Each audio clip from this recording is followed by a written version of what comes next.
Hey guys, welcome back. Joe here again, ScaleFreak.com. Coming to bring with you, we got Steve, and we got Antler. I was pointing. Yeah. Bringing to do another episode of the bench questions. So, you know what, we still got all those questions left over from last time. And guys, thanks again for sending even more in this week. That's awesome. I did mention that a few people sent in most of the questions, so let's get some more questions to kind of cut it up here a little bit.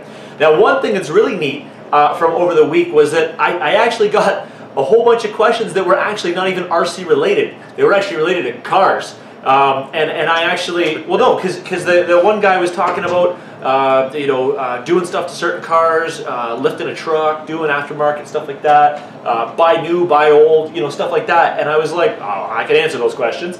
And it wasn't 68 really... Camaro.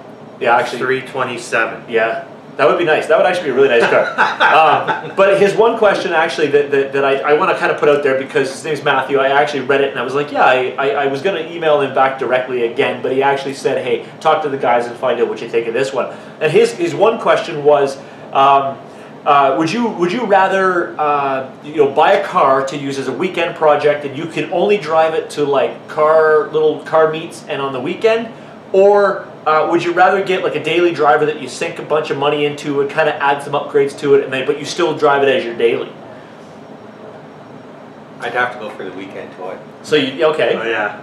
Yeah, weekend toy. So something that was just so balls out crazy that you can really only drive it at a very, very small amount of time. 68 Camaro, because I ain't driving that every day because it's not going to come out in the winter. Take it to the track and drive the shit out of it. Well, yeah. But then there's me, right? I've got that 91 Civic that I'm actually going to track. I'm going to build it, but it's going to stay street legal, and I'm still going to track it. So I'll be able to drive it day to day, but at the same time, once I take it to the track, bolt on my race tires, and I'm gone. Yeah, but you ain't going to be driving that in the winter. Yeah, well. You're going to change the suspension because you're going to have it lowered so much you're not going to get out of the freaking driveway. You don't shovel. I work at a Honda dealer. I work at a Honda dealership. It goes on a hoist and stuff goes out and stuff goes back on. You don't shovel the driveway. You never get in and out of the driveway with a car lowered like that. I'll just park it at the store next door. Yeah, so they can fly you in. I just finished getting rid of the 4 points from the last car I had that was a weekly driver. Yeah. It'll be fun. I'll be responsible. Sirens on. Hey dude, that's 30 over. Well, and that's for me, right? Like, I have to be extra careful when I'm driving because my job completely relies on me having a license. So, I mean, it was funny enough when I originally kind of a handful of years ago was getting car insurance on the car. Well, actually, this was over 10 years ago. They were talking about, well, when you turn 25, you'll get an insurance discount. And I said, why? Like, what's the difference? And they said, well, when you turn 25, you get more, yeah, whatever, sure you do. Then they're like, when you get married, you get an insurance discount. And I said, well, why would I get an insurance discount when I'm married? And they said, well, when you get married, you become more responsible and you become a better driver. And I was like, seems bunk to me, but whatever. And then they said, when I have a kid, I will get an insurance discount. And I was like, you guys are giving discounts for the dumbest reasons. That's like when they say that Honda Civics are expensive on insurance because they're the most stolen cars ever. It's not true. 99 and 2000 SIRs were the most stolen cars ever, and it's just because people wanted the motor to put in their non-SIRs. But aside from that, funny enough, the kid thing was actually true. Whether my kid is in the car or not, ever since my son has been born, I barely exceed the speed limit. Why are you looking at me like that? No, I was just going to ask you, is it a coincidence that your kid was born around the same time you started working at the Honda dealership and got your license and had to be concerned about your driving?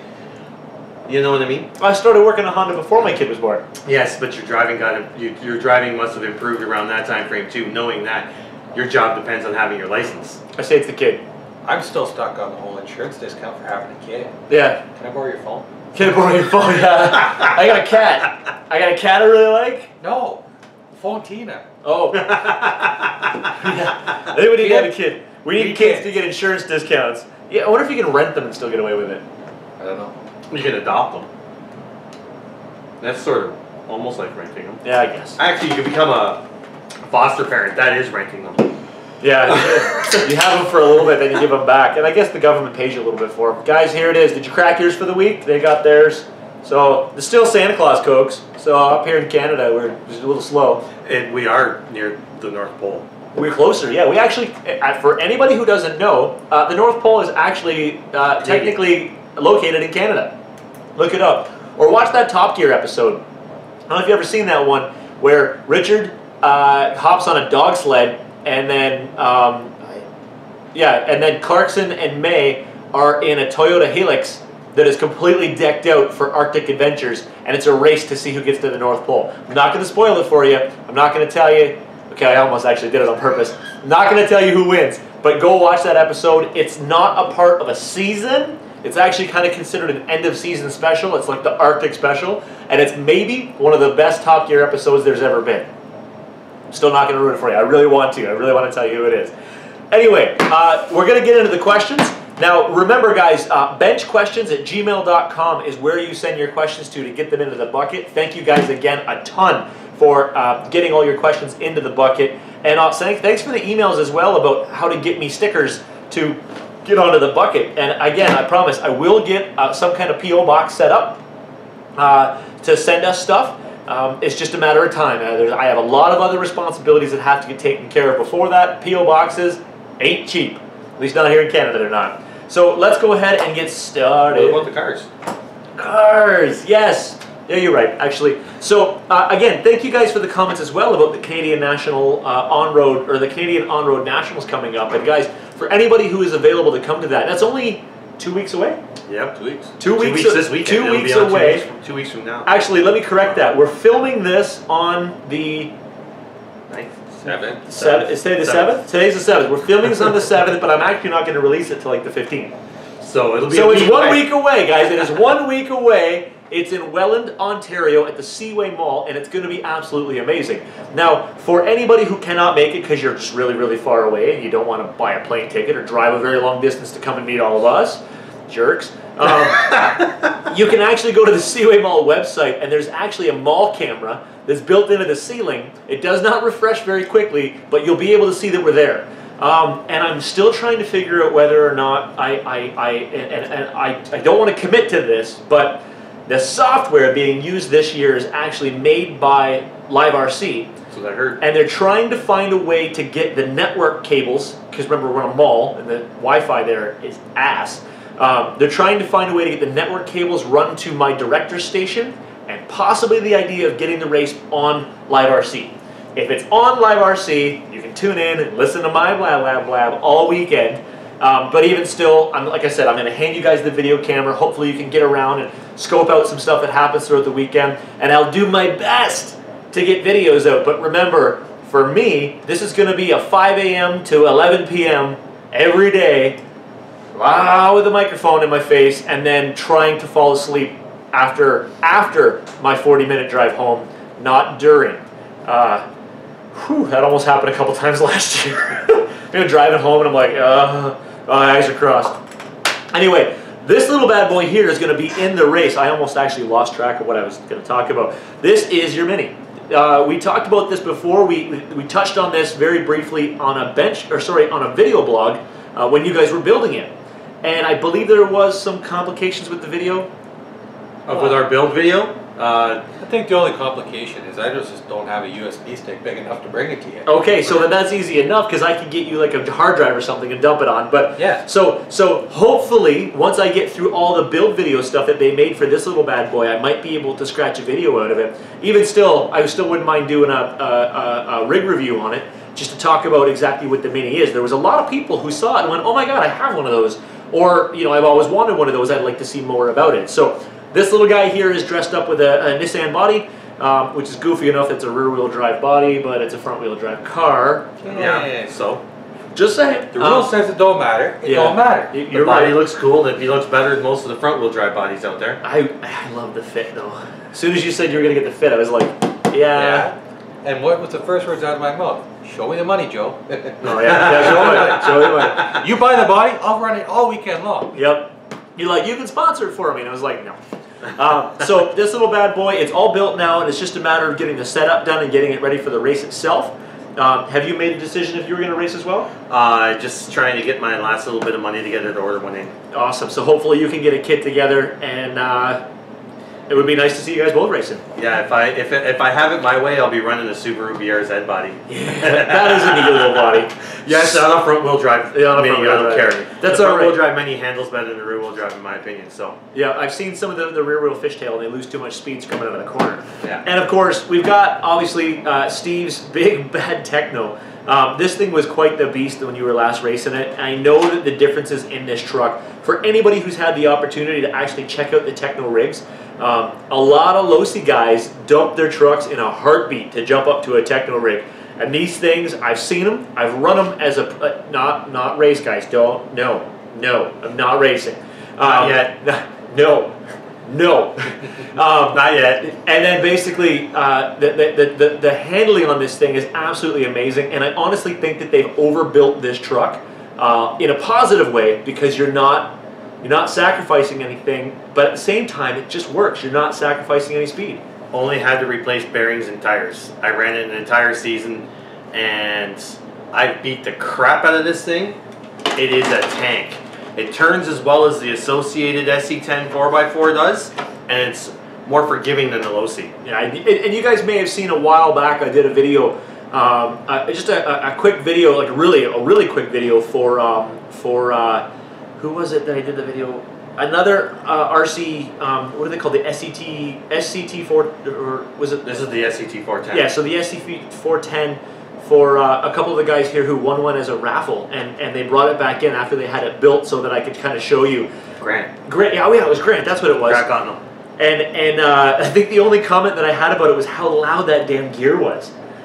You could hear this thing over a nitro, just because the gears are just loud. They've now come out with straight cut gears for the diffs. Was quiet. It's up, makes it a little quieter. And I've run mine, which I was expecting to be super loud, and the Losis are actually louder. Cool. Yeah, they are. Yeah. And now you're running DE racing rims on this, but no, I've switched over to the Avids. Gotcha. I'm running the average lightweight rims. Why does it have to be quiet? I don't know. I don't go to the races and say, geez, that race car is quiet. It just doesn't have to be as loud. I like loud. But the good thing about a loud kit on the electric track is that the marshals know when to get the hell out of the way. Well, and they can hear you when you're flipped upside down. You burp the throttle a couple times then. Yeah, that's true. All right, into the bucket. Remember, guys, benchquestions@gmail.com. There are actually a lot of questions in here, so let's get this one. That's all everybody needs to see. Stick your head back so everybody can see up your nose again. Yeah, boogies. All right, so here's a question from Braden Rain from Saskatchewan. He asked, which do you prefer, Lexan or hard bodies? And I think we might be a split crowd on this one. Steve. Depends. I guess you're talking in the scalar world. Yeah. I prefer a hard body for the more realism. I think it looks better than a lot of the Lexan bodies, especially when you're looking at a pickup truck. A hard body, you can put a full drop box pickup, versus most Lexans are a little harder to do that. But from a durability standpoint, the Lexan's phenomenal for that aspect.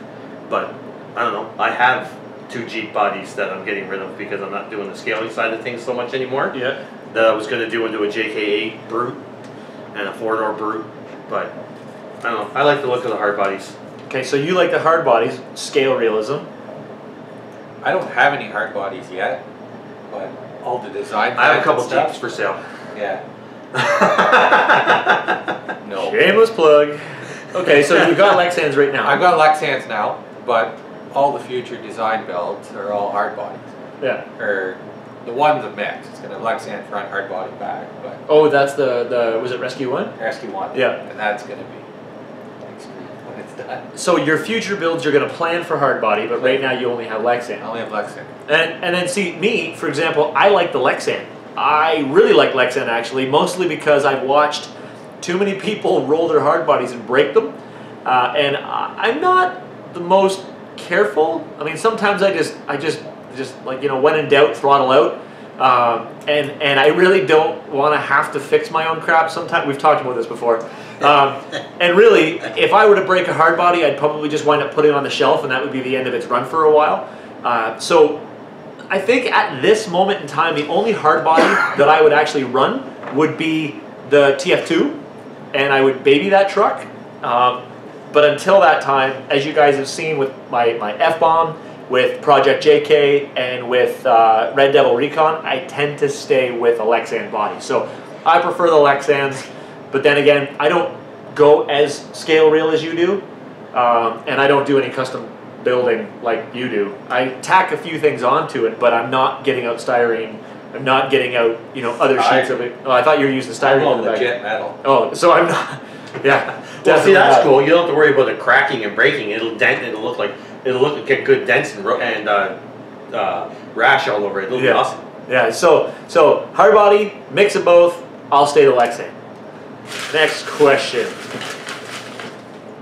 This one here is from Sammy Namella, and he said, "What RC brand manufacturer do you feel is most underrated, and then / overrated, and why?" So this is actually a pretty decent question. So, how about you? What do you think? Let's start with let's each answer with what we think is the most underrated RC manufacturer right now. Underrated. Wow, that is a tough one. I'm gonna say, up until recently, with all of the videos and stuff you've been doing for GCM, does that count? Mm-hmm. Yeah. I was surprised. Initially it was like, who are the GCM guys? And you started seeing what they did. And it's like, wow, how does no one know about this? Yeah. And now, through videos, people running it a lot more. It's like everyone knows about GCM. Yeah, I was, and the viewer's choice rig showed us that not only do people know, but it dominated it. So yes, the GCM stuff actually, I think for the normal people reading the magazines, completely underrated. They don't even know about it. Don't even know about it. And the guys that have seen it, touched it, some of it, there's got to be more. Yeah, they know it's some serious stuff. How about you, Steve? Viterra. You think Viterra's underrated? Yeah. I've got the cop car. It's got plastic drivetrain, and I literally mean plastic drivetrain, drive shaft, CVDs, everything are plastic. I took that thing with flashing lights and sirens and all, put it on the oval, been racing it on the oval, and I had people walk up to me going, wow, that thing's a fully stocked Viterra? Because I actually got that thing to be able to handle with just throwing a little bit of weight into it, and the drivetrain's holding up, all things considering. And trust me, I've hit a lot of walls with that thing, because when the Axial comes around, you're under the throttle, it tends to point and hit a B-main. Yeah, but I made the B-main. I finished 4th in the B-main with it the second time out with it, and that was after some tuning after the first time, because the first time it was the bob. Motor. Yeah, brushed motor, but everybody else is running B-main. 21.5 brushless. Brushed motor. Yeah, the thing weighs a bloody ton, because I got 3 ounces of extra weight in the thing to level it off, so it won't traction roll. But yeah, I could probably only get about 5 or 6 more laps out of it at best in the main. So it is where it is, but you know what? I haven't had any problems with it. Nothing's broken on it. Yeah, and I've smashed into a few things. He hands it me the one day. He goes, "Here, go ahead and play with it." And I hit the throttle and drove it right into the wall. Oops. He's like, "And you can turn the lights on too." I'm like, "There's no need. I think I broke it," but I didn't. No, and we tried drifting with it. I put some weight in the front end and tried drifting with it. The guys who could drifted it. It's actually a pretty good thing. And then of course now you got the twin hammers. That's always been that's been decent. The Ascender. The Ascender's got huge popularity now but nobody thinks of their on-road stuff, but they just think of them as bashers. But I've actually turned it into a bit of a racer, all things considering. Yeah. It's not as tunable, but then there are parts available. I do have metal CVDs and metal steering links sitting downstairs for it, but it is what it is out of the box, and it's waterproof, which is good too. Yeah. So for me, I think one company that's extremely underrated is Tekno. And the reason being is because I know what the performance of this thing is as a race car, but I think that their underrating isn't because of its performance. I think the underrating is because people still consider Tekno as a support company, and they're more apt to buy a Losi, especially a Losi, or get themselves a Durango or a Mugen or an Associated, something like that. And then buy the Tekno hop-up parts to throw on. Yeah, and then they'll put hop, but they don't go for the truck itself. Now, this thing does have a buggy version, a truggy version, and a short course version, and all 3 of them are very dominant in their race classes, but there isn't really any huge names that are signed on to them right now. They do have one major driver right now for Tekno, and I can't remember who it is right now.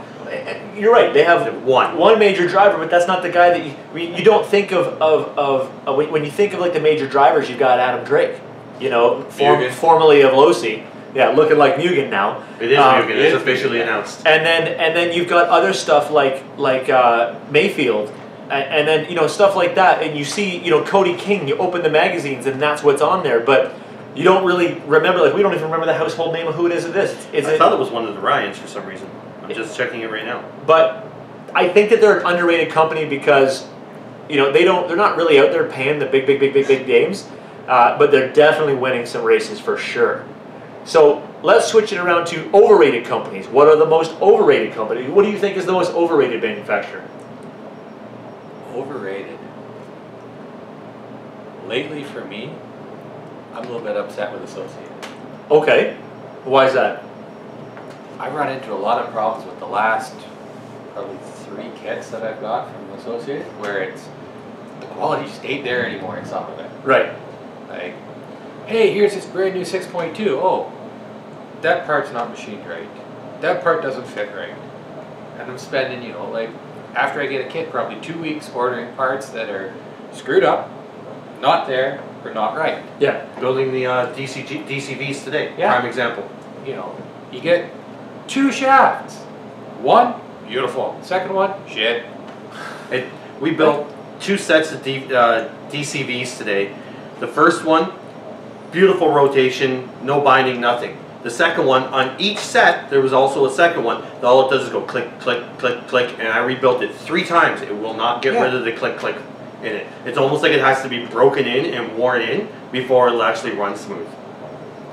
Really disappointing. And you know me, I'm an associate. Yeah, you're an associate guy. For the money you're spending, you know, like, you're not buying, you know, cheap stuff. You're buying, you know, like $40 shafts. Yeah.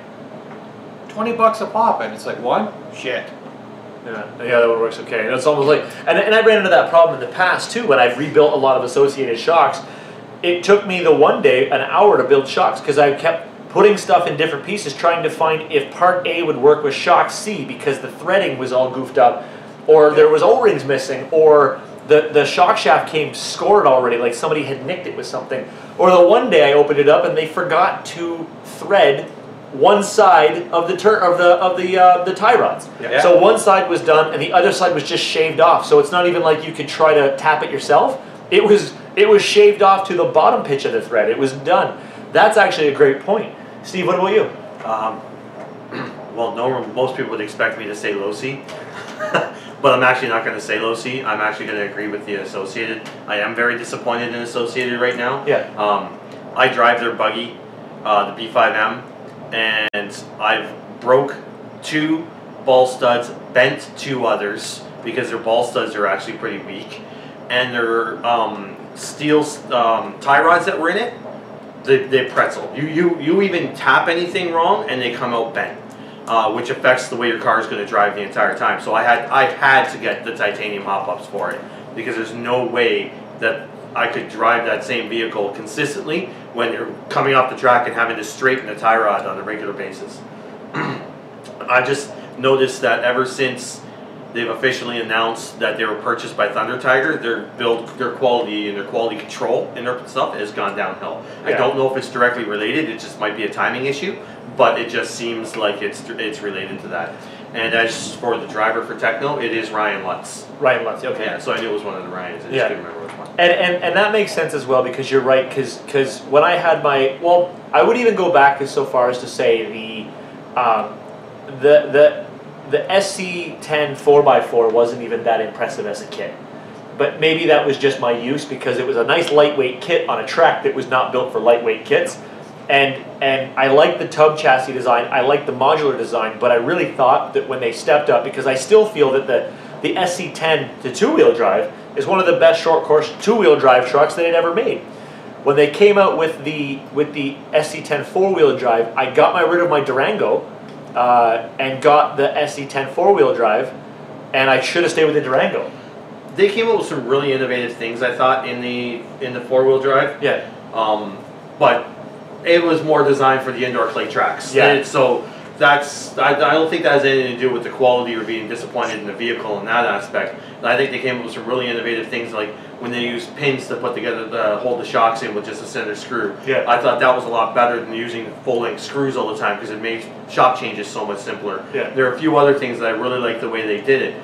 A couple things that needed to be addressed and still to this day would need to be addressed. The front clicker being made of that type of plastic made it too fragile. The the belt tensioner pulley, the belt pulleys needed to be out of that plastic. They need to be replaced right away. You need to get those in the aluminum right off the bat, even in the factory team kit.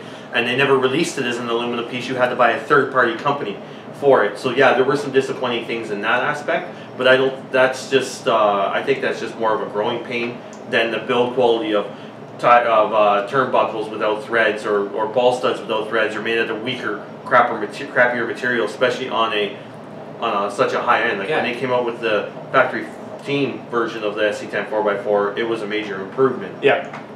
Like, you're spending big money on this stuff. B443 issues all day long. Every time, everybody I've read that's put together a B443 has had issues with parts not fitting or parts not being there, or even parts not machined properly. Again, so I was gonna say, I got that B443 still in the box. You're afraid to touch it. I bet you we could do a video and find the parts that are jacked up in it as we open it.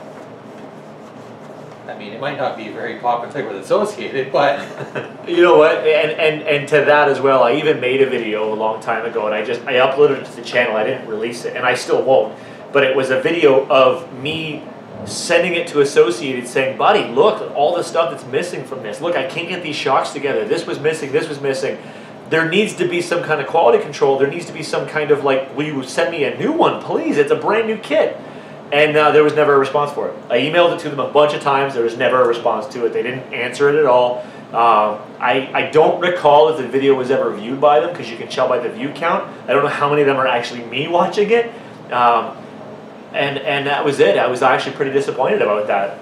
Now, see, what I've heard is Associated. I haven't had to deal with Associated for warranty or parts or anything, but everybody I've read to, their customer support's been very, very good. You had a bad experience, but a lot of other people have been saying, oh yeah, they're right on it, giving you the new parts, but really, if I'm buying a brand new kit and I want to build it this weekend so I can race it next week, I want the parts in the box. I can't be waiting 2 weeks for the parts to come in, because now I'm going to miss my major event. Like if I order my Mini in, and it shows up at the end of this week, and I've got a whole week to turn around and build it and prep it and get it ready to run, I can't be missing parts in it. And at least I know with Tamiya, the parts are going to be there. And built well. So my most overrated company, I've actually tossed around a whole bunch of them in my head, and then I got completely sidetracked by the team Associated, because I actually think that probably is one of the more overrated companies right now. And then you said normally people would think I would say Losi, and originally I thought maybe I'll say Losi, because I actually really do feel that they are overrated for what you get. I was thinking Mugen I don't have a problem with. Let me see what else is there. Viterra I think is a very underrated company. I haven't heard a lot from Durango. Durango's got new models coming out, and their build quality is improved quite a bit. Well, I don't think they're overrated. Their touring car seems to be doing okay. Yeah. They've improved. Well, when you had your Durango, they were considered to be fragile. The arms broke very easily. They've come out with beefier arms. Everything else in newer versions, they're an excellent, very well competing truck. Their four-wheel drive buggy is a little lackluster in my opinion. It doesn't jump very well, and the body's too narrow to give it that controllability in the air. But other than that, they're a really, really well-made company. Like, their product was always well built. Their customer support was very, very good. Well, especially when we dealt with them, they were brand new. Yeah. And when we had issues with screws, they sent you more screws. We just had to take them off the wall and do it at that time. Yeah, do it at the meantime. But you know what? I think you guys have made a great argument for Team Associated. I think I'm going to go with that one as well for everything that you guys had just said. Originally, I was going to say it might be Losi, but I always had a bit of a pain point for Losi about the fact that they would also take what worked from somebody else and then just change the bearing size or put in a different screw. But really, when you think about it, that was the only step missing from making it the perfect part on the previous kit. And I always used to think that maybe the reason why Losi was winning so much is because they had the money to hire the best drivers. And then on the home tracks, people would buy the Losi stuff because the best drivers were driving it. But really what it come down to was they are good kits. And I think that in the end, there's a little few goofy things like trying to build a diff on an 8-scale nitro is ridiculous. Basically, build it till you can't run it, and then it'll just burn itself in. You'll be fine. It was a little goofy for me. I think yeah, I'm going to go with Associated. I was even going to say Kyosho, but I don't think Kyosho, most people don't care enough for them to even think about, because I thought about that for a second. I remember the Kyosho Nitro buggy, and the Kyosho electric buggy, and how effing expensive they are. But then I remember again about stuff like that not a lot of people care about that stuff. And they had some neat designs. But I think it Team Associated for everything that you guys said, because you're right. When Thunder Tiger got them, seems that everything just went. And they still have some great support stuff. Like, I love my Team Associated screwdriver bits. And I love my green slime. And then Team Associated is focused more on releasing RTRs. They seem like they more want to Apex. Well, they seem like they're more focused on competing with Traxxas than competing with the race cars. Yeah. And they've always been a race company with a couple of RTRs, but now it seems to be dominated by RTR. The Contender series, the Apex line, all of that stuff. It's just all about, and that's what Thunder Tiger did, was they had tons of RTR stuff and didn't have much in racing. And now Thunder Tiger is taking it over. It seems like it's heading in that direction. Yeah, and then, I mean, Team Associated canceled their relationship with Reedy. So... With LRP, not Reedy. Oh, sorry, with LRP. Yeah, it canceled their relationship with LRP and brought out their own lines and stuff like that, which I get. I mean, it's business. It's what they do. But, man, actually, I can't really say that, because LRP, nothing but poor experience with LRP stuff in kits that I've sold, run. Remember that one time Kenny had that Associated RC8, and he got like 2 laps in before the motor seized solid, brand new, out of the box, all set up correctly. Motor overheated because apparently the thermal cutoff in the the ESC shorted and went Nova on the motor, and because the thermal cutoff doesn't actually turn the motor off, it just nuked the motor, seized it solid. So it took 6 months for them to say, well, actually right away they said, yes, it's our problem, we'll take care of it. But it was 6 months to send him the replacement, because they said, sorry, there was a concern, we had to reprogram some stuff here, here's the new stuff. Then he put that in his rig, all new stuff, and I think we made it a half a battery pack, and it went Nova, and it just seized the motor. Called them again, they went, oh, you're right, there was another update, sent him a brand new one, and he just sold it. He's like, I'm not even opening the package, it's done. He got rid of the kit, he got rid of everything that had Associated tied to it, and I think that's pretty much when he left racing. And then he tried to get back into the on-road stuff and got out of it again. Yeah, well, that's what he does. In and out. In and out, yeah. The only thing he kept with is his cycling. So next question here from Mark Finn from Hamilton. Hey, you're close enough. So now that Axial's come out with the Yeti and the big Yeti, what do you guys think they'll make the next large? Or sorry, do you think that they'll make a large-scale SCX-10 or a Wraith? And do you think it would actually be a good idea for Axial to do that? You know, I kind of thought about this when this question came in, and I thought, you know what? I mean, around here we don't really have a lot of like big stuff. Like, I don't really know if a large-scale SCX-10 would be as much fun with the terrain that we have. It would definitely be a lot harder for us to traverse the terrain, because that's a lot of rock climbing. And I thought about that, and I mean, looking at the structure of the SCX-10 they have right now, I'm not even sure that if making a super large-scale SCX-10 would be a smart idea, because of, well, you'd have to make it really heavy if you wanted to make it as rigid. Otherwise, it would be kind of like a spaghetti chassis, it'd be kind of sloppy. But I think it might be a little bit too easy to use at that point. And I mean, as far as a larger-scale Wraith, I think it would just be do the exact same thing as getting a larger-scale Yeti. Yeah, getting the Yeti XL would negate the fact of getting, what's the point in getting a large-scale Wraith if you've already got a large-scale Yeti XL, right? Well, with a Yeti, Yeti has independent front suspension, right? So maybe they should come up with a conversion kit to give it a solid front axle. Yeah. And that actually might help the truck a little bit. Yeah. I've seen the Yeti XL. You can't, the electronics that are in it are not censored, so there's no low-speed control. And so you touch the throttle and the car goes, meep, and it goes like, it can't drive it anywhere because it just wants to launch, and the whole front end twists up and it dog legs. So yeah, I don't think it's, I don't know. I'm wondering, I thought about this again too, because I know how the axles are built with the SCX-10, where they're just clamshell axles put together. If you did that into a fifth scale with the same plastic they're using right now, you got in a kind of torque situation, I think it would just spin the axles. Well, probably. What do you think? I can't see why they do it. I mean, you look at least, you know, from what I've seen about Yetis, everyone wanted a Yeti. And then, it wasn't too long and it was all these Yetis for sale. Hey, I got this thing, I had fun with it, now what? Yeah. Do you want it? Yeah, you know? Somebody else take it now. Yeti XL, right? Hey, isn't this great? Now what? Right? I can't see them going, you know, to large scale rate. Because, you know, it's just going to be the same flash in the pan, right? People are going to catch on eventually and say, all these new things, you're not getting the longevity. Yeah. I say, sink the money into, you know, make it another FCX10, in turn, like, you know, like the FCX10, right? Something that everyone wants, everyone's upgrade, everyone's keeping. Like, how long have you had yours? Well, yeah, the Honcho has been around for 2010, I think. Yeah. And in, you know, 4 going on 5 years, you keep upgrading, you keep changing it, right? It's a good core rate to start with. Yeah. Anything, you know. Well, you think about it. If the Yeti XL doesn't do super well, which I don't think it is. I think it's just selling here and there. Yeah. Because A, it's really expensive, and B, you're right. It's just basically a toy that you're going to take to the skate park and bash, and maybe out in the things, because it is just a really big hammer on the throttle type vehicle. I don't think, unless the thing was to turn around and be blowing their numbers out of the water, there's no reason for them to even consider building a 5th scale version of the Wraith or the SEX.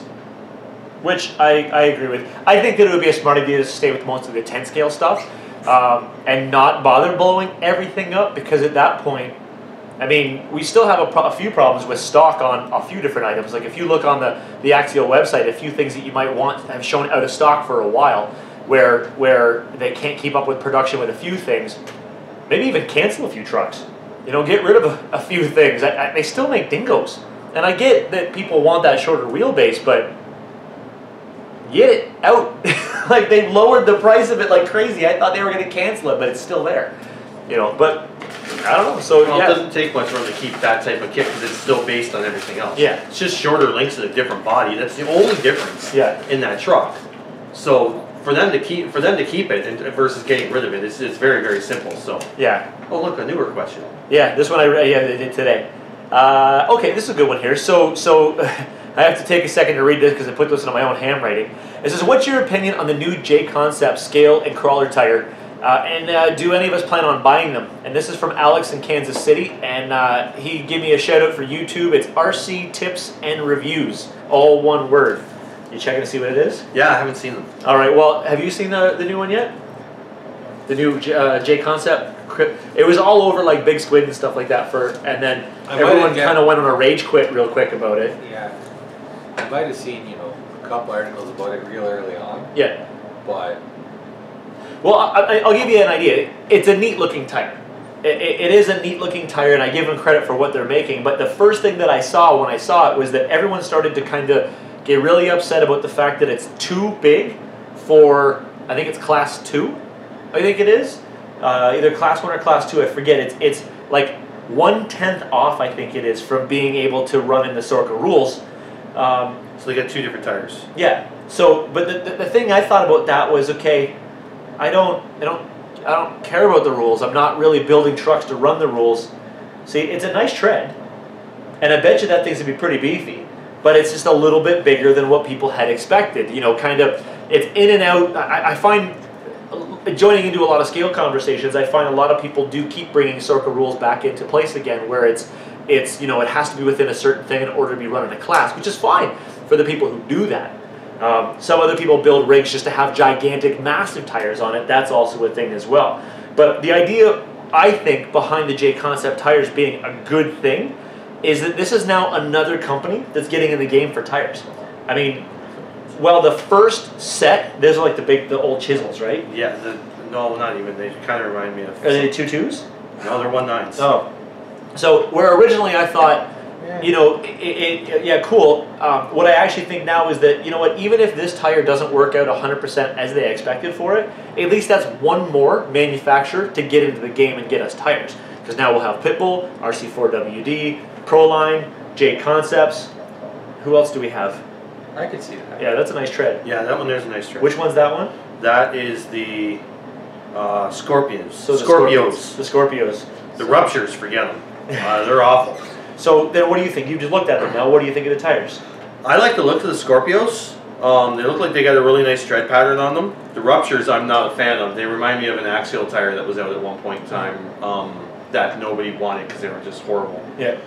They might, but JConcepts makes really good rubber. Like the quality and the stickiness of them. I just don't know how durable they're going to be in the rocks. I don't know if they've come up with a whole new compound. I haven't done any research on them, but for me, I'm not doing as much scaling anymore, so it doesn't matter as much for me. But I think the Scorpios are looking really cool. What do you have on this one? Oh, Prolines. Yeah, that's just because they're worn out. Yeah. Seeing those tracks now, though, I could see having the set show up here Just to try them. just to try it out. Yeah. Right? We've got how many different pairs of pit bulls now? All of them. We've got them all. Like this summer's going to be busy. You know. Yeah. Get 2 rigs together that aren't changing, and the only thing tires. that swap tires. Yeah. Same trail all the time. Just swap the tires and see what happens. Yeah. And this may be kind of the non-pit bull option to try. Well, there's a couple other ones. Like I really want to get a set of 1.9 IROCs from RC4WD this year. I've got 3 sets of pitties. I got the Rock Beast, the Growlers, and the Mad Beasts. I want to try those all. I would like to get a set of those. Proline tires too. Yeah, there's a couple Proline IROCs. sets. Yeah, there's a few things I actually want to get a hold of just to see the difference. And I mean, I'll go line for line and just swap them out and try. Like right now, I've got all the pit bull tires mounted, and then I'll get myself a couple extra sets of wheels, and I'll even put the Dick C-Pecs back on a truck again just to see what happens. Those tires were terrible. Just to check to see and just to kind of get an idea as to how different things are going to work. Especially since, you know what, I will say one thing. Since I ran the C-Pecs, my driving has become much better. Maybe it was me. Well, now this might give you a tire that give you, okay, I can do this trail every day with my tires, and I know I can do it no problem. I want a bit of a challenge, so the C-Pecs on, take her out, and say, now I've got something that's going to challenge me now, which will keep things interesting. Yeah, the biggest thing with the C-Pecs is you can't have mud around because the mud clogs them and you cannot get the mud out. So, but that one design from the Scorpios also looks like they're not going to clean very well. So we'll see what happens with that. So I think it's a neat idea to have another company making a tire for it so that we can actually have another option. I wish them the best of success, so maybe they'll get some more license deals. I just really don't want to see another version of a TSL Super Swamper. Everybody makes one. So you're thinking what? Get a set, see what happens? Get a set, see what happens. Yeah.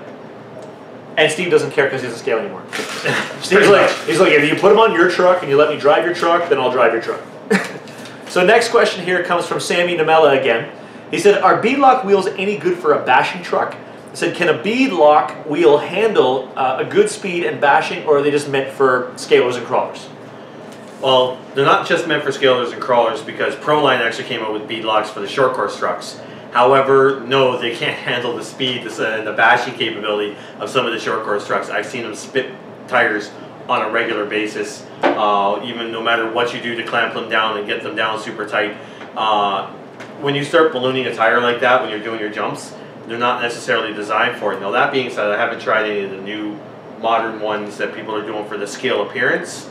My old pit bulls on RC 4-wheel drive Steelies never spit a bead in some pretty hairy and pretty tight rocks that I was in. So they do clamp really, really well when you can get them in there. Yeah. I just don't know how well they're going to be designed for the rotational mass and the speed. The rotational mass is the hard one, because this is what I thought about. And this goes again back to my old Savage. I keep pointing because that stupid thing's in the attic still. Back to the Savage days where I actually was running Losi Zombie Maxes on beadlock wheels. And the hard part was that it wasn't necessarily the ballooning of the tire that would spit a bead. It wasn't necessarily if a foam broke that spit, because if a foam breaks, then your tire gets all lopsided and then it's gone. It's the additional rotational mass on the dog bone.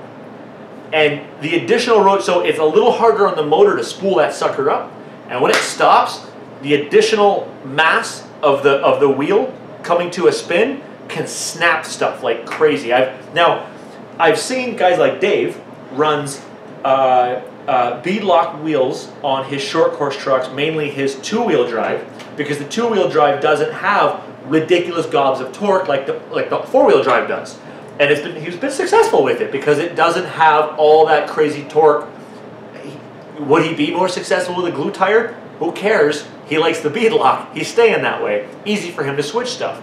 But that truck doesn't take the same damage and wear and tear that a four-wheel drive would. But you're right, I've seen guys with four-wheel trucks running, big monster motors, hit the throttle and just wing, and then pop, the tire comes off. And you're like, whoop, that's not going to work. Well, I ran beadlocks on my old SC10 two-wheel drive, and I spit the bead I don't know how many times in the back. Yeah. Because you come off You get a little hard in the corner. You get up on two wheels. The one tire is grabbing. The other tire starts spinning uncontrollably. Yeah. Next thing you know, you've razor edged your freaking tire, and it's off. You come back into the pits, and it's on half a bead at this point. Yeah. What do you think? I think the idea would be all right, but the practice of it, like you said, you know, for the money you might save, and you know, not having to buy a new set of rims every time you want to swap tires, you're gonna, you know, add the frustration of, oh, there goes a bead. Yeah, there goes a bead. There goes a bead. And I mean, stripping screws. And if anybody can tell you that you actually can finish a race with only having 3 tires, I'm just got a nickname because of it. Yeah.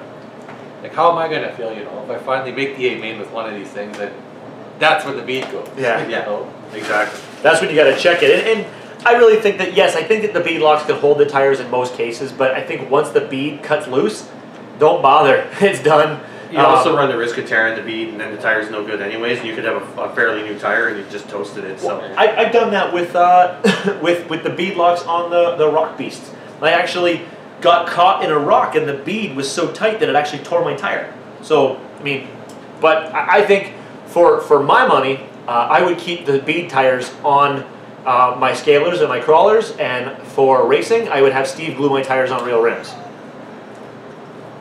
no, not me. Why would you have me glue them on? You're the best one to do it. All right, let's see what this one in here. Oh, this is actually a good question. I saw this one. So Renee Strubberg asks, have you ever heard of Tower Hobbies and the Super Saver Club and Warranty? They have a 3-pay-a-kit payment system to help struggling people and kids get into the hobby. So what do you? So, I mean, basically, you're using somebody else's money to buy you a kit with the promise to pay them. What are your thoughts?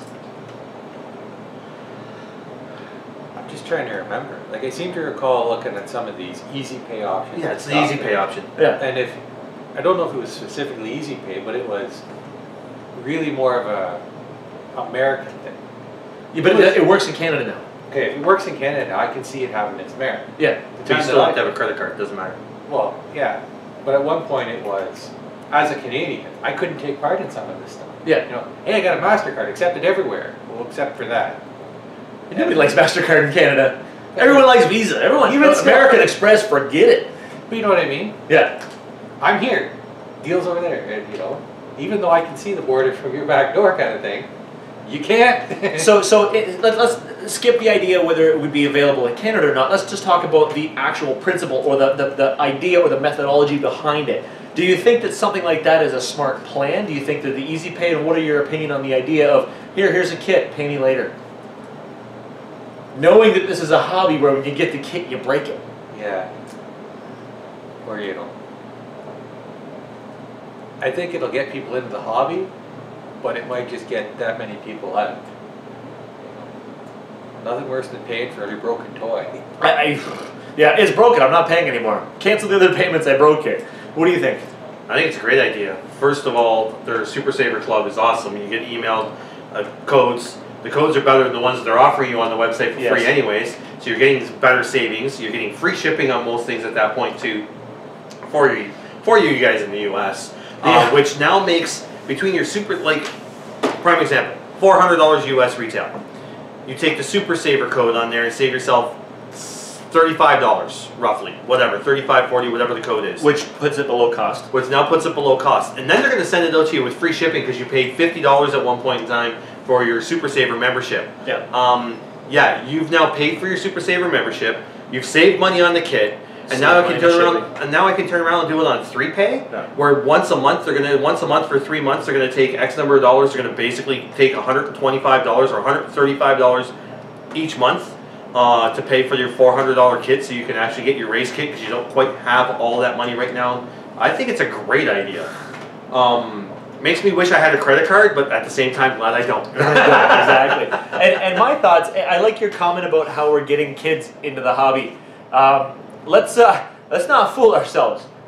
Kids don't normally have credit cards, so they got to tap on their parents, and parents eventually just say, "Oh my God, go away, kid." Here's my thoughts on this system. I think it's a neat system because Tower Hobbies really does offer you some great discounts and stuff like that, better than what your local hobby shop can do. But at the same time, It will put a lot more business to tower, which means that your local hobby shops are not going to get the business. And I mean, some hobby shops will actually help you if you talk to them in a polite way and you go there often. They might try to help you out with something like that. I've done it in the past. But what it comes down to it is a very difficult way. And I think of it this way. If you look at the statistics about what's happening in the United States right now, how more than 50% of the citizens in the States with credit owe more money per month than what they earn. This is just feeding into, well, not this specific truck, but that program just feeds into it. Whereas in, listen, I don't have the cash because I paid all my bills, most of my bills. There's still a few that are outstanding, but I want this new $700 or $800 or $1,000 kit, but I want to pay for it by $300 a month for the next 3 months, and that's going to help me. You didn't have the money in the first place to buy it. You still don't have the money after to buy it. You're basically just scraping up and, you know, shaking your friends upside down to get their lunch money just to cover up the cost of the next few payments of something that you may have broke immediately. And now you need parts to get it running again. Now, in saying that, I actually think it is a neat idea because it will help some of the people that have the perception that something is too expensive get into it because you break it up into smaller pieces. You know, some of the things that I talk about with my clients is, listen, we're not talking about a $300 payment on a car. We're talking about a $40,000 car that I'm going to let you give me $300 a month for the next such and such and such. We're not making a $300 decision. We're making a $40,000 decision. So it breaks it down with the mentality of a person to say, this is only $300 times 3. It's not $900 because 900 is a huge number. 300 times 3 is very doable for some people. You're ringing. So that's a bit of a difference when it comes down to it. I think it is a neat plan if used responsibly. I also think that it's neat because you can always be getting new shit all the time without having to save money up, because I'm probably the worst for saving money. I'm actually really bad at it. If I have it, I spend it. And if I want I know that feeling. If I want a big kit, I hope that I get a large amount of money in one lump sum, because I can't put 20 away here and 40 away here and 60 away here, because I get 20 and I think of a part that's going to cost me 20 bucks, and I think of 60 and I get a part that costs me 60 bucks. I already today, the Mini, prime example for me. I already sent an email today to Heather up at Extreme Hobby with a list of parts saying, the next time you do an order, can you please add a couple of these things on there? And she's like, I happen to have almost all of that in stock. And I went, damn it, I wasn't ready for that answer. Oh, no. But, Heather, I love you. Thanks for being my dealer. Thanks for being my pusher.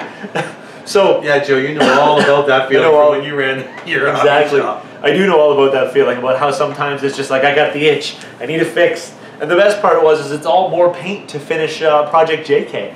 And, well, you know, I might need some more parts. I might need to throw, well, if I'm ordering all this paint, I might as well throw that on there. And, you know, Heather also has a very easy pay system. It's called Pay Me the Money, Send You the Parts. I love that system. If you don't have the money, I'll send you some of the parts. It's like, but you pay me and the parts come. So I like that system a lot too. All right, let's do one more question out of the bucket here. You want to pick it? Oh, it's one you'd be able to read too. Huzzah! Ah! If you have a Trailfinder 2 or Glen A2, what radio should you use and how many channels do you want? I have a Spectrum 4S and find just enough because of the 2 servos, ESC, and winch. I have my lights on separate battery. Victor. YouTube. Wow. Oh yeah, so this was Victor, yeah. So Victor this is the same with last episode, right? So a big shout out to Crank Killen and his Viking, or his RC Viking fans. A shout out to RC Crawling West Coast, Southern Sweden. That's the Denmark guy, right? And his YouTube is VIKTORIANTEN. So like Victor Ian 10? I don't know. Anyway, yeah, so the question was if you got Victorian the TF2. 10? Like, yeah, kind of, yeah, I guess. But spelled weird. Spelled like Vic as a Victor. Yeah, I get it. Quit being smug. So, a TF2 or a G2, which radio, how many channels? He's got a 4-channel. Channel, you know what? That's actually a good discussion, because I see a lot of people are moving to that Skyfly system that you can, like, hack into 8 channels. And I sat there and I went, What would I do with 8 channels? Well, I can think of a few things. Well, I mean, I know what you would do with 8 channels. I know what you're doing with 8 channels. So you have. There's no 8. That's 16. So okay, 16 channels for this monkey over here. You can like run 3 kits at once with that, or just 1 transformer. Yeah. Man, I just want a 4-channel radio. I've got my somewhere. I've got an Airtronics MT4. I run my throttle, my steering, my winch, And you have a spare channel. and I have a spare channel. Yeah. I'm not going to run my lights on that. I'm going to do what you did. I'm going to run my lights on a separate battery because I'm not always going to be running my lights, and I don't have the need to turn them on and off. It's funny enough when I watch people on the trail with lights on their rigs, and they turn it on and they turn their lights on and they leave them on the whole time in the day. I'm like, why are they on a switch? Oh, so I can turn them on and off. Why? I mean, you did that one where you actually hooked it to a micro switch. Yeah, so I could just go to my rig and turn them on or off in my rig. Yeah. So that way I left the headlights and taillights on all the time for the most part, but the upper bar and stuff like that, I could come on and off as I chose. Yeah. Because sometimes we had to drive through a culvert, and having lights was very, very nice to be able to have that. And I think that's probably what I would do as well, is leave my marker lights, my headlights, my marker lights, and my tail lights permanent on all the time. It's just like driving a real car. They got daytime running lights in Canada, Yep. where we have to have our lights on all the time. So. And then I would hook my rigids, all of my floodlights and stuff like that would just be connected to a separate battery. I don't need, I mean, if I'm going to pull into something like a culvert, I've got my marker lights, but I could just for a second flick the switch, because it was neat. He actually had it set up that it looked like a shifter. And you just flick the switch and boom, all the lights are on, and just don't look at it when you do it, because you dumbass. Those brights are so bright. But I want to put it on a separate battery anyway because I don't want it to constantly be drawing or have to add just more wires to my standard system. I think what I'd rather do is actually get what I thought about was mounting a battery section or a holder to the body itself, and then that way the wires don't actually have to connect from the body to the rig. So if I take the body off, I'm not like, oh, hold on, I gotta unplug it like that. The rig will be wired as itself, the body will be wired as itself, different, but I guess I'm kind of... Contact points on the body mounts. Oh yeah, there was that. That was a neat situation too.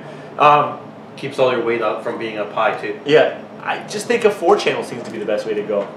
It's not too complicated, and it's less to break, and it's more it's more something you can get out there. And I mean, I think it was in Europe, they had a waterproof Airtronics receiver, 4-channel. Yeah, I have one. Yeah, and I know that, what do you call it, Spectrum has one. Mm-hmm. Looks a little goofy because they're all like hanging out. Yeah.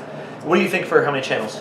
Well, if you're talking the TF2, then a 4-channel is probably a minimum that you're going to want to have, because you're going to want to have your transmission servo and your winch servo and stuff like that. So that's what I use my 4-channel. But in the Gilande or whatever however it's pronounced, in the G2, a 3-channel, because it doesn't come with a 2-speed transmission, so just a standard 4-channel radio is probably going to be more than enough in that aspect.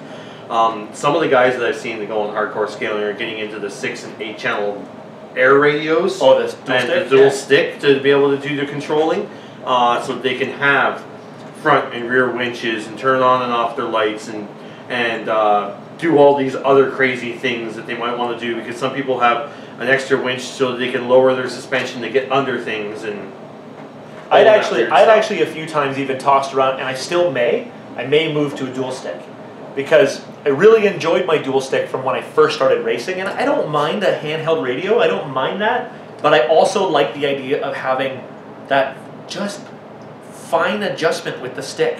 And I know you can dull it down with the trigger as well, but for me the trigger always takes me back to racing. Yeah, yeah, exactly. Never win it. But at the same time, I've thrown so many radios that I have to figure out which one will hold up against. I mean, how many times scaling have you seen me bump all of a sudden I slip on a rock and the radio's gone? Or fall down a hill because you're like, oh yeah, I gotta take a step backwards. Best video ever. Yeah, I am pretty bad. No, the best video ever was him with his iPhone. When I fell off the rocks in Muskoka? Yeah, we're at Muskoka and all you hear is, oh crap, Joe, Joe, Joe, Joe, Joe. And then finally as it picks it up, oh good, it's Klein. Yeah. I'm bad with rocks. I'm really bad with rocks. So you're saying a 16 channel works great. Well, 16 channel works great for His situation. all that stuff. Yeah. 4 is a minimum. Yeah. Yeah, 4 is a minimum. It really depends on where you're gonna go, right? Like for me, where it's gonna be that Rescue 1, where there's gonna be, you know, like light towers, outriggers, 3 and 4 winches on it, so that it can go in there and recover Joe from down the hill or whatever. Yeah, cover me from down the hill. Yeah, for like that, you know, 16, great. 4, bare minimum, Yeah. I think. I mean, you know, it's too bad that they don't make like a 6 in that 4 configuration. 6 channels. Well, you could. I think with a 6 channel, you just jump into again a flight radio. Flight radio. But then you're talking into being into a stick radio at that point in time. Yeah. And A I mean, DX7i, DX6i, that sort of thing. there are certain people, you know, myself, I kind of like having that racing radio feel. Yeah.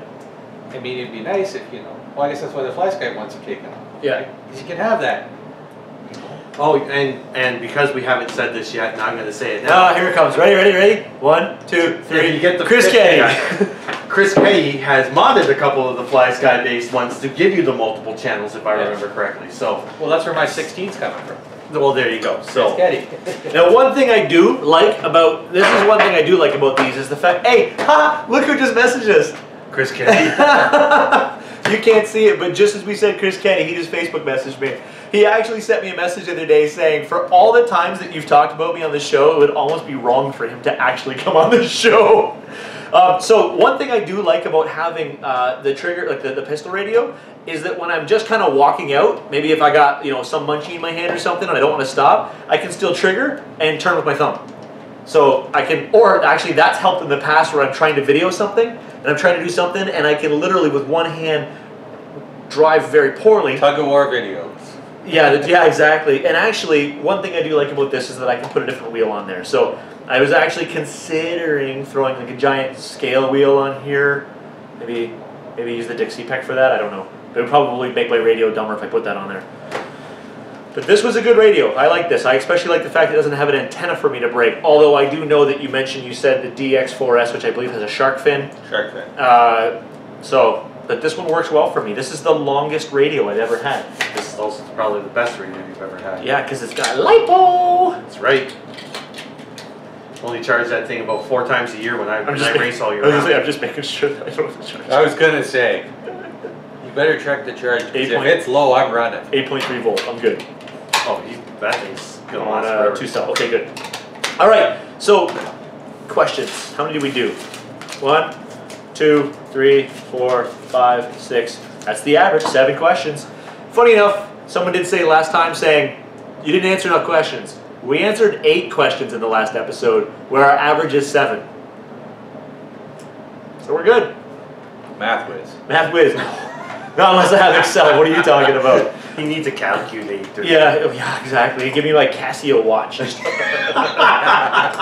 think you're dating yourself a little there. I'm sitting there with a client today, and I'm like trying to do the most basic math. One plus one. No, I remember it was 564 plus. I forget what the other number was, and I'm staring at it, and the woman's like, "It's 1,110," and I'm like, "Yes." She's like that. She got it. I'm like, "Where's my phone?" She's like, "It's that easy. Like, how did you not get that?" I'm like, "I just can't brain. I've got the dome. I can't brain. I've got the dome." I don't want an adult today. Yeah, I do. That was a good one. Yeah, I mean, like, forget it. I feel that way most days. Please don't make me adult. But I play with toy cars and I sell big cars. I don't have to be an adult. I just get to have fun all day. I don't want to work. Okay, so that's it, guys, for this week. So, guys, thank you guys again a ton for watching. Of course, this one will be released next weekend, which is when, well, the 14th, 15th. So we taped this early, which is why we had the references to being earlier. But I wanted to get it in the buffer so we could get it sent out. Now, also, you're going to see shortly. Let's see. Of course, you've got this bad boy here. Project JK is mostly painted up. I've got some more work and stuff to do on it. And then, of course, the big one that I can't wait to show you.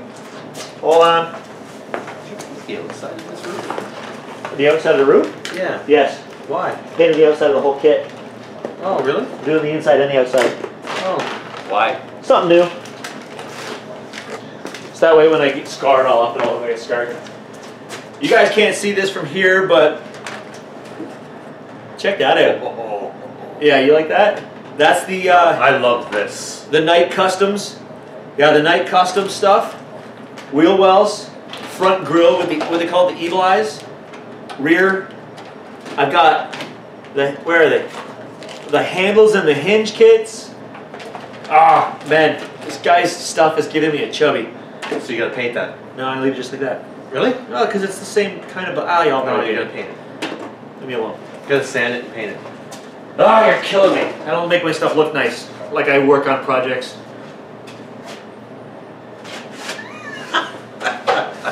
Do you know what you're doing yet? No. It's easier life going through life that way, isn't it? Never once claimed I knew what I was doing. People have lower expectations. All right, we're done for the week. Remember, guys, benchquestions@gmail.com. Get your questions put into the bucket. I've still got a bunch left in here, so if you haven't answered your question yet, it may be in here. I'm also making some changes to my email client, so it's easier for me to actually answer messages directly in email. I'm telling you, man, like it's just pissing me off with the Scale Freak website and the Gmail. So as I get all the email clients set up correctly, I'll be able to answer your questions directly if it's not a question that's for the group. And then I'll get back to you a little more often. So I plan on upping all that stuff as well. And you know what? Let's get some email addresses. If you've got some specific things that you want to ask for Dave, for Pumbaa, for Antler, for Steve, just say, hey, I want Steve to answer this question. I'll just forward it off to you and they can answer the question for you as well. So we're all pretty much available. We're also all on the Scale Freak Facebook page. So hop into that, just tag their name because it'll tag because they're in it. And they'll get your question. You know, you're Stephen J. Taylor, you're Jason Antler, and then Ian Mercer is Pumbaa, and Dave LaCroix is Dave. Who would have thought? And Joe Ferguson is somebody. Yeah, I'm in there somewhere. And then they'll definitely answer your questions as well directly. And don't forget to post your questions or your comments and stuff like that down in the YouTube comments. They check it. They may not necessarily answer directly to it in there, but maybe they'll tell me the answer and I'll whatever. We'll go from there. But anyway, in the meantime, guys, please don't forget to click the like button on these bad boys here. It helps out a ton with getting them into the other people's YouTubes. And of course, subscribe to the channel. Share it. Yeah, we've got that 10,000 subscriber thing coming up. I already mentioned that I want to do a contest for 10,000 subscribers, and I want to make it something substantial. And I'm going to tell you right now that Cal RC has already stepped up and said that they're going to throw something into the deal for when we hit 10,000 subscribers. I don't know what it is. I don't ask.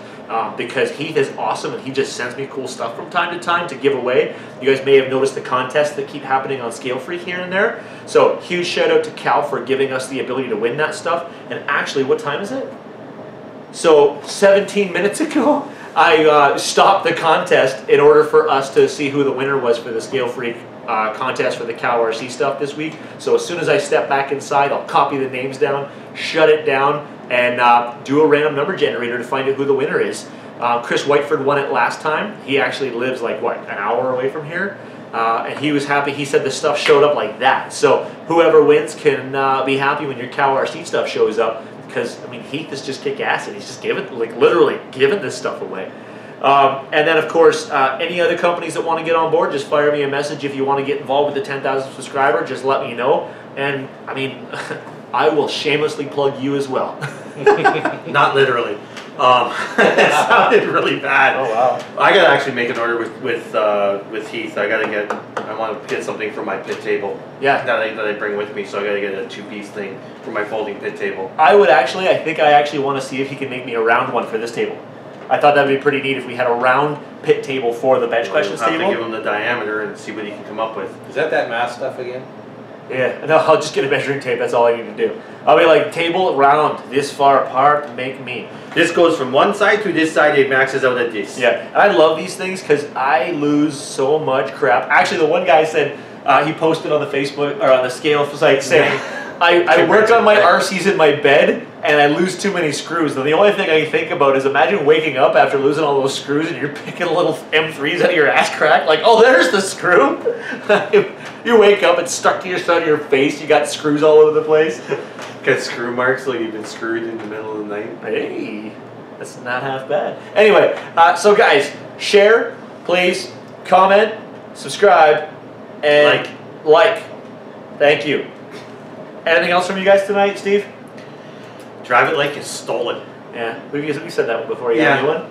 No. Oh, that's your official. No, I change them every so often. It doesn't have to be new.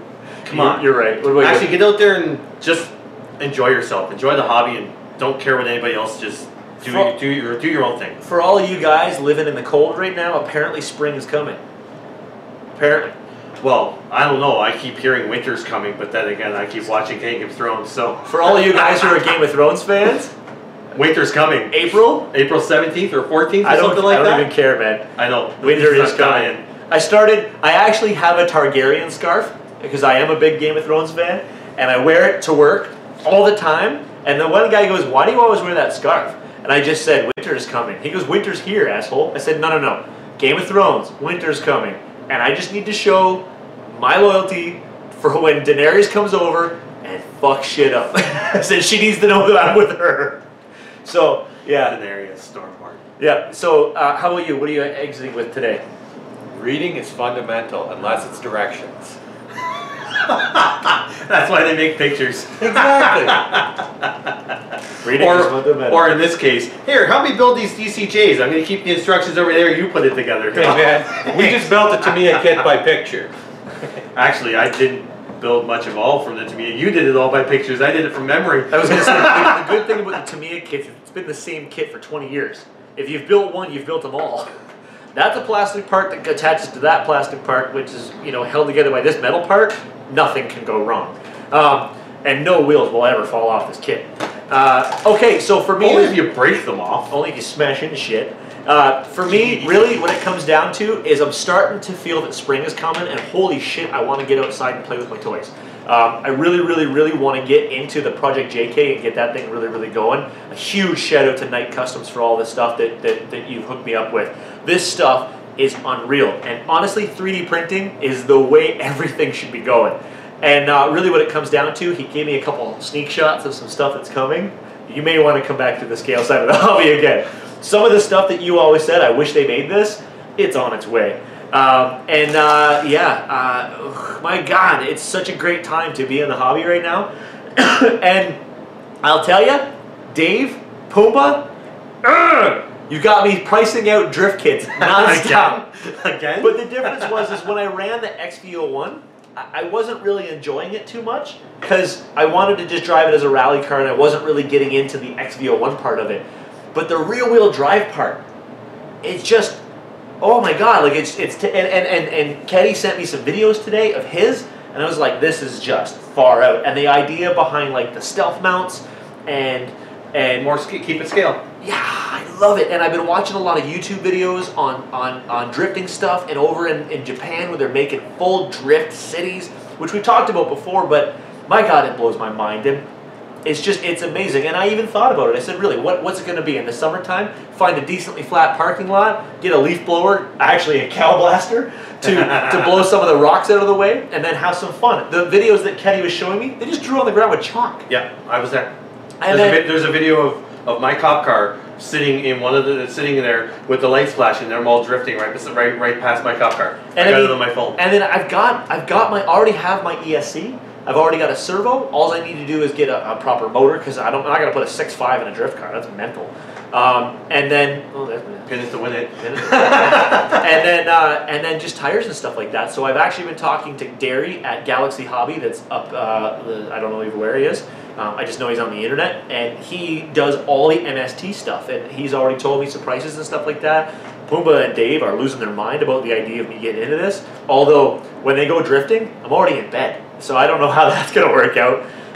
But after I saw that Mustang body sitting on that kit, I have to have it because that is what I want to build.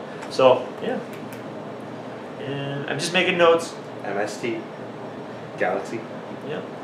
All right. Done. what I like to do, homework for you guys who are still watching this far into the video. Homework. I would like you to post your drift kits on the Facebook page, on the Scale Freak Facebook page. I want to see what you're building. And I actually want to build, I want to get some drift kits on Reader's Rigs. How's the Scale Freak site? Outdated, I haven't posted since July. Nice, glad to see you're keeping up with that. I'm a busy guy. Super busy, come on. And you guys... So copy and paste some of your stuff from the one to the other, takes up that much more time, huh? Yeah, it really does. But that site is actually going to get a lot more heavy in the next little while. There's going to be a lot of stuff going on there. And I'm working with a few people just to give us some more content. So, well, I know somebody who's got a new scale or a new model of F1 he's in the process of building. He should be posting up on that page too. So, just so you're aware, Vince tends to buy a lot of kits. He's still working on the Subaru. I don't know if you've ever seen the picture of Vince's closet, but it doesn't contain clothes. It contains a guitar amp, and it contains a stack of Tamiya models, that have never been opened or seen the light of day. It'll be a long time. Well, I think it's funny. We're talking about the scale side of things and how I race more than I'm into the scale side of things. The funny thing is, the mall race is coming up. I could have, with the money I have in my pocket right now, I could probably consider getting a used touring car and running VTA or USGT. But I really, really, really, really, really want to get a Mini because of the scale look of the Mini. Everything's scale about it. The size that's being smaller. It's the bodies look really, really wicked. And I'm never going to race the damn thing. But, oh look, you don't even have to paint it. It's even better for you. Yeah. So I can't really slag on Vince because I sent you guys a picture of this how long ago? Of my S2000, and this is the most it's ever been opened. And it won't take long to build, I'll tell you that much. It will. No, it won't. No, it will because I'm going to get the correct paints and do it like... It's already painted. No. I'm not going to make it silver. It's going to be red. So you're going to get yourself an airbrush now too? A good one. A good one, correct paints, correct brushes. That's why I haven't built it yet, because I want to get the correct stuff. It's going to be red, we know that. This is a part of a hobby I'd also like to do. Sometimes I get a little bit of slack for as little as I run my RCs. But people have to realize that different things in the hobby are for different people. And my favorite part of the hobby is actually building. So these little guys here are going to be my opportunity to literally sit there. I said building, not fixing. I don't like fixing.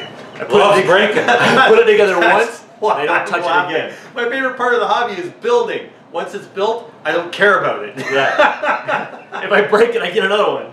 Here, fucking, can you come out and play this weekend? All my shit's broken. Fuck, bring it downstairs, I'll fix it. But I really am looking forward to getting into this, especially because of the scale realism that you get with these things. And I've seen some of the stuff that Vince has created. And I actually have a gentleman that I work with right now named Mark, who I thought they were die-cast models of NASCAR cars. It turns out they are full build kits, and he even did the decals and everything, and they are fucking flawless.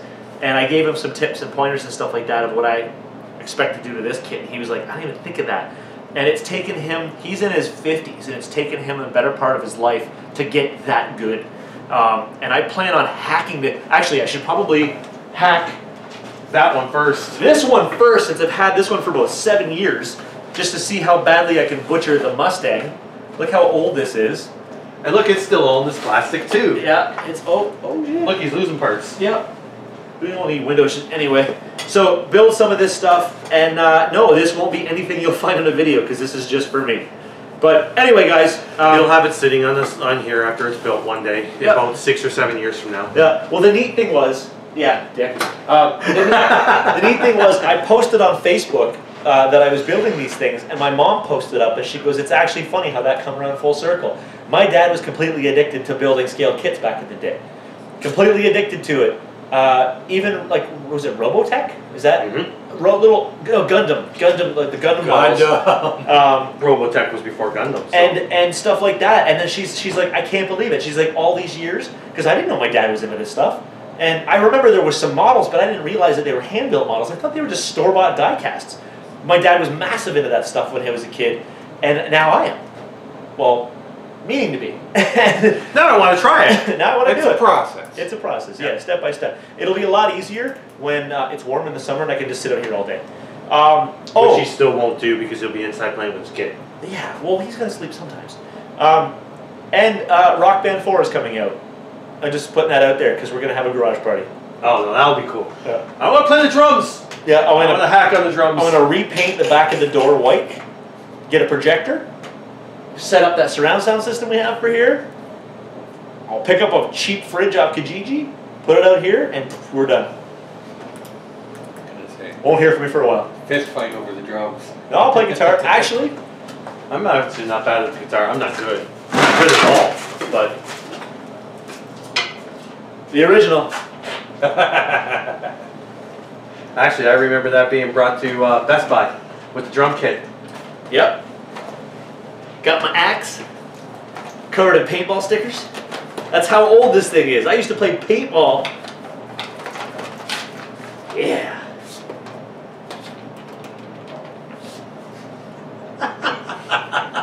Rockstar. I sold everything except for this. I don't even have the games anymore, and I still have this guitar. Yeah, I'm gonna put this those RC stickers now.